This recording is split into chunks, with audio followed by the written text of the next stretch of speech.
Thank you very much, Presiding Officer, and thank you to Graham Simpson for bringing this subject to Parliament. I must say, I was green with envy to hear that in his local area there's a half-hourly bus service. My local village, where the only service is the 301 service heading broadly east and west, we would dearly love to have a half-hourly service. And indeed, on one occasion from the second village away, I travelled cross-country to catch a train on the only bus that was running on a Sunday. And during the entire hour and a half on that bus, I was the only passenger. So bus services are important because they're important for individual passengers. You don't need to fill the bus for it to be an important service.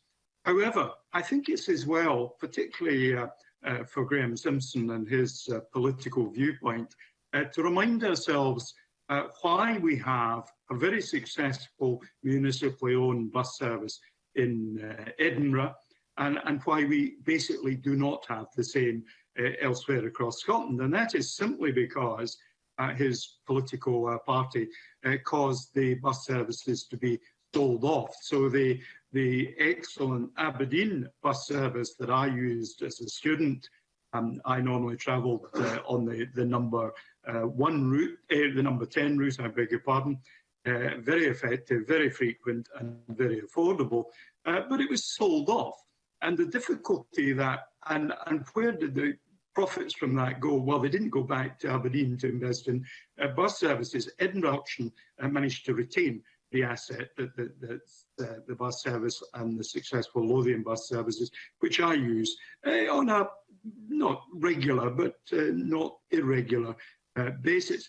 So if we're to see councils across Scotland or Strathclyde Passenger Transport starting their own bus companies, we're looking at very substantial capital investments to recoup the amount of money that was given away, in essence, by privatising the previous municipal bus services.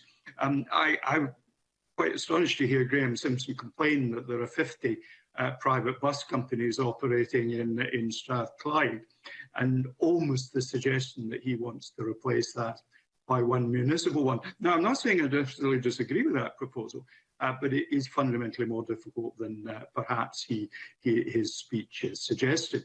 The thing he also referred to, of course, which is perfectly correct, that there are other ways than running your own bus services that you can see local support for bus services by supporting individual routes.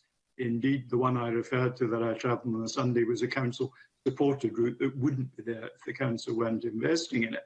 And the question I think we've got to ask ourselves, for which I do not have the answer, is what is the cost going to be per passenger, per journey, for the councils supporting individual routes that are contracted to private operators, or community bus services for that matter, or investing the substantial capital amount of money that's involved in setting up your own bus company. And I think that's one of the key questions.